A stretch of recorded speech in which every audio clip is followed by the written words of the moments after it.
harapan saya nggak perlu dengan business thrifting. Yang saya kendalikan adalah barang ilegal yang masuk ke Indonesia.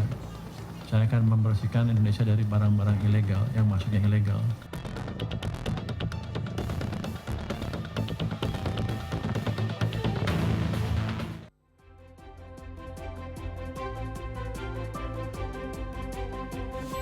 Selamat malam, selamat datang di Economic with me Ruli Kurniawan. Dan malam hari ini kita akan membahas salah satunya Dirjen Pajak yang merespon fatwa MUI bahwa rumah huni dan sembako jangan dikenakan pajak berulang. Menurut Dirjen Pajak, sembako tidak pernah dipungut pajak oleh DJP dan PBBP 2 juga tidak dipungut oleh pemerintah pusat. Dan sedangkan di Economic Talk Show malam hari ini kita akan membahas lebih dalam baju bekas impor yang dinyatakan ilegal oleh Menkyu Purbaya. Apakah ini akan menjadi sinyal thrifting the end di Indonesia?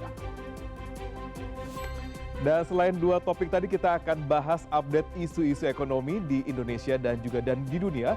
Dan isu-isu ini adalah topik with the highest traffic atau yang paling banyak ditonton, di komen, dan di like selama seminggu terakhir. Kita akan bahas terkait Shell, BBM impor dari Pertamina, kemudian juga ada anggaran rumah naik 100%, ada juga fatwa MUI, dan juga ada Gen Z yang tidak punya tabungan, juga ada diskon libur Nataru serta belanja online pakai AI.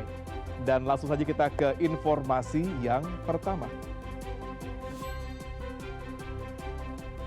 Kementerian Energi dan Sumber Daya Mineral menyatakan Shell sudah memesan 100.000 barel bahan bakar minyak murni best fuel Pertamina. Langkah Shell ini menyusul keputusan dua badan usaha swasta lainnya yang sebelumnya membeli best fuel dari Pertamina. Shell Indonesia setuju membeli bahan bakar dengan kadar oktan murni tanpa campuran aditif atau best fuel dari PT Pertamina. Wakil Menteri ESDM Yulio Tanjung menyebutkan Shell akan menerima pasokan BBM best fuel sebanyak 100.000 barel dari perusahaan migas plat merah itu. Yulio menambahkan penyerahan BBM best fuel ke Shell telah dilakukan dalam 25 November 2025. Sebelumnya, BP AKR juga telah sepakat membeli BBM best fuel dari Pertamina, diikuti oleh PT Vivo Energy Indonesia. BP dan Vivo juga menerima stok yang sama dengan Shell.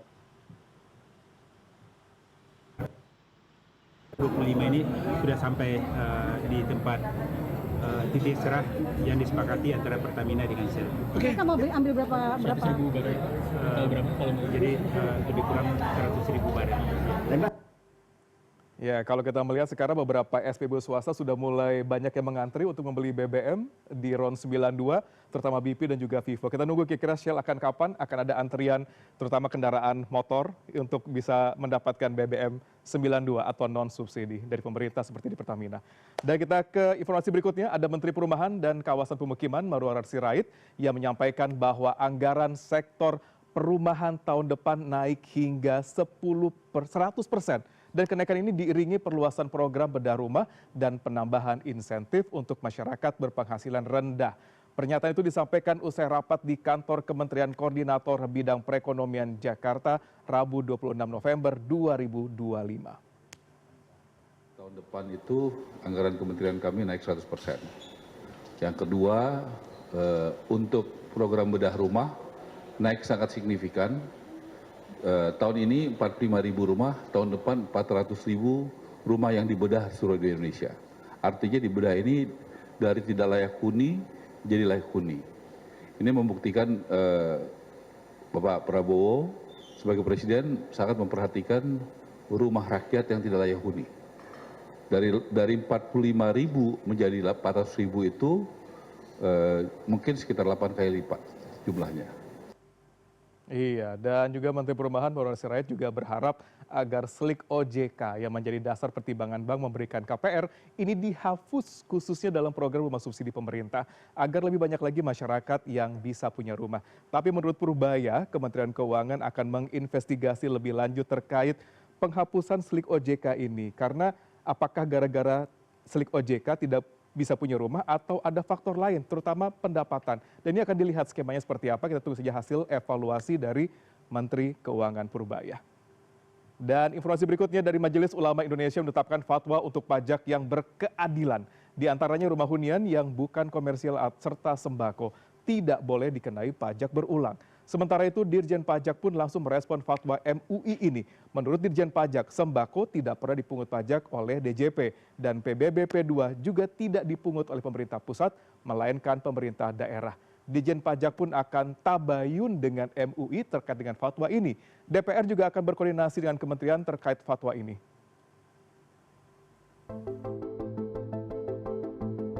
Majelis Ulama Indonesia menetapkan fatwa untuk pajak rumah hunian dan bukan komersial serta sembako tidak boleh dikenakan pajak berulang. Dilansir cnnindonesia.com, Ketua Bidang Fatwa MUI Asrorum Niam Soleh mengatakan objek pajak hanya dikenakan pada harta yang dapat digunakan untuk produktivitas dana atau merupakan kebutuhan sekunder dan tersier, bukan terhadap kebutuhan pokok seperti sembako atau hunian. Menurut MUI, pada hakikatnya pajak hanya dikenakan kepada warga negara yang memiliki kemampuan secara finansial. MUI memberikan sejumlah rekomendasi seperti peninjauan kembali terhadap beban perpajakan, terutama pajak progresif yang nilainya dirasakan terlalu besar.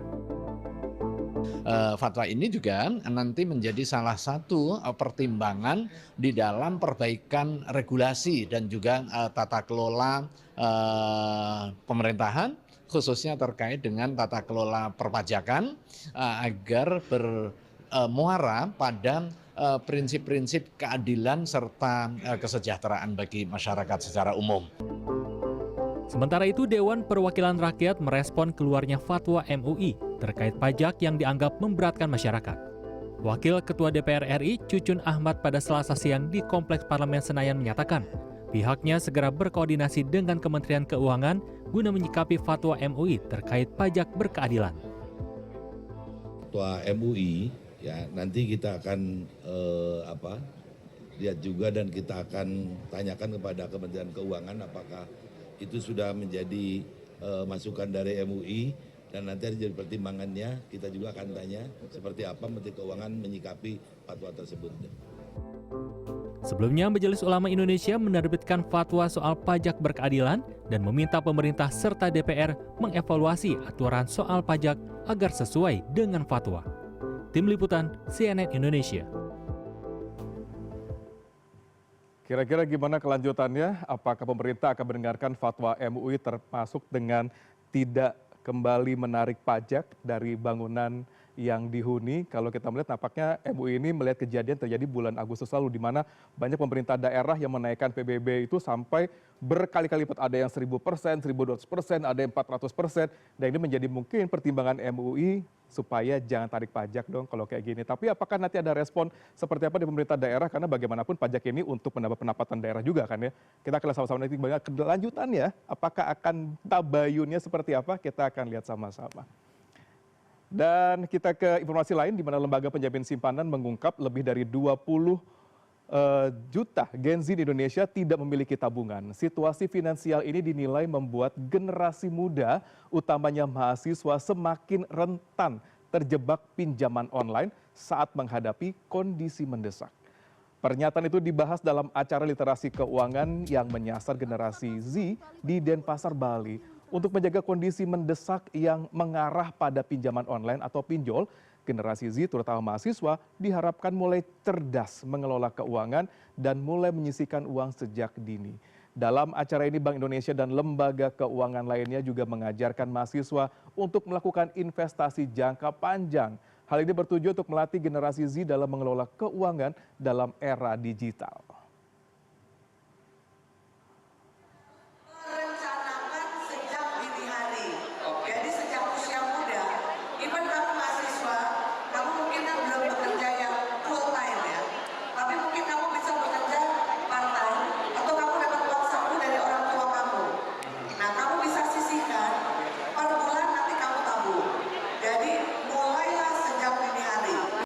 Investasi itu bisa dimulai dari jumlah yang kecil dan karena investasi itu sifatnya compounding interest, makin lama makin besar jumlahnya. Jadi aku sih pesennya jangan lebih besar pasak daripada tiang. Semua jangan hanya untuk spending, sebagian perlu untuk investasi. Seperti banyak orang tua yang mulai ngecek anaknya, terutama generasi Gen Z atau yang masih kuliah sekarang, apakah punya tabungan atau tidak gitu. Apakah sudah pernah nyoba dengan pinjaman online atau belum gitu. Nah kita coba sama-sama, karena yang dikhawatirkan tidak punya tabungan ini, OJK juga mencatat bahwa kenaikan signifikan jumlah kredit macet pada pinjol berusia di bawah 19 tahun. Di mana Agustus 2025 terdapat lebih dari 22.600 akun masuk kategori kredit macet atau naik 800% dari tahun sebelumnya. OJK menilai ini terjadi memang karena lemahnya literasi dan kesadaran pengelolaan keuangan anak muda dan tidak memahami ketentuan layanan pembiayaan digital, termasuk kewajiban pembayaran bunga dan dendanya. Aduh, orang tua harus benar-benar lihat nih anaknya seperti apa. Dan berhubungan dengan anak muda yang sering jalan-jalan ini jelang libur Natal dan Tahun Baru 2025-2026, KAI Group menyediakan diskon 30% tiket kereta kelas ekonomi komersial. Sebanyak 1,5 juta tiket diskon disediakan untuk pelanggan dengan berbagai kota tujuan dengan menggunakan 156 kereta api reguler dan 26 kereta api tambahan di seluruh Indonesia. KAI menetapkan kesiapan penuh menghadapi masa angkutan Nataru yang berlangsung selama 18 hari mulai 18 Desember 2025 hingga 4 Januari 2026. Untuk mengantisipasi tingginya lonjakan penumpang, KAI Group menambahkan 54 perjalanan kereta antar kota per hari. Selain itu, PT KAI juga meningkatkan layanan teknis dan operasional berupa rem cek bersama Direktorat Jenderal Perkeretaapian di seluruh wilayah operasi, pemeriksaan standar pelayanan minimal, pemeriksaan jalur dan rel kereta. KAI juga mengaktifkan posko Nataru serta menambah 2.483 petugas demi keamanan dan keselamatan penumpang, 84.525 meter rel baru serta memaksimalkan gerbong penumpang terbaru pun telah dipasang. Pemerintah juga itu melakukan ada diskon 30%. Yang kita siapkan kuotanya itu 1,5 juta tempat duduk, ya.